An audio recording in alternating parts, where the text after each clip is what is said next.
10 chaps ayizwizli Osla Zuma ayisatetso ayiboss Dhehwa ndakakura zvichingonzi zvichaita inga sango rinopaneta ndazadza nedikita marita kubva muna ndira kusvika muna zvita nzira dzedu dzonanga kumawere namumatambudziko azvipere gore rega rega kwedu kunofiwa tiri vanhu venyama isu torwadziwa handikanganwe mai zvamakataura pofamba nzira dzako kaukotsvaira variko vanouya vachida kukuvhima vanoda kuti ufambire murima satani ane simba ungati anojima nzira dzeupenyu akanga akadzima timzuzli tiri mundima sunsun tichavamba nemabhima ndaipfeka mabhurugwa akaboka ndakachengetwa nambuya akastroka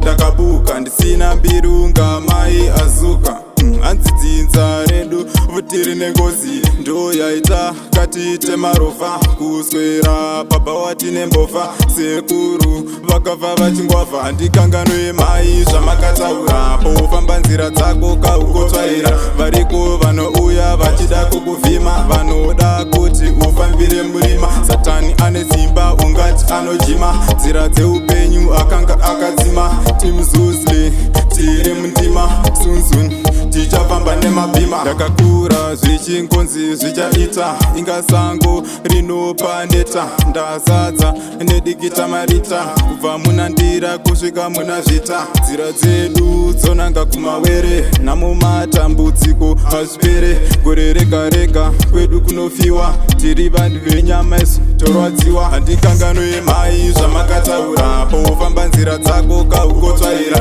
variko vanouya vachida kukuvhima vanoda kuti ufambire murima satani ane simba ungati anojima nzira dzeupenyu akanga akadzima timzuzli tiri mundima sunsun tichavamba nemabhima ndaipfeka mabhurugwa akaboka ndakachengetwa nambuya akastroka ndakabuka ndisina mbirunga mai azuka hanzidzinza redu vutiri nengozi ndo yaita katite marofa kuswera baba watine mbovha sekuru vakabva vachingwavha handikanganwe mai zvamakataura pofamba nzira dzako kaukotsvaira variko vanouya vachida kukuvhima vanoda kuti ufambire murima satani ane simba ungati anojima nzira dzeupenyu akanga akadzima timzuzli tiri mundima sunsun tichavamba nemabhima handikanganwe mai zvamakataura pofamba nzira dzako kaukotsvaira variko vanouya vachida kukuvhima vanoda kuti ufambire murima satani ane simba ungati anojima nzira dzeupenyu akanga akadzima timzuzli tiri mundima sunsun tichavamba nemabhima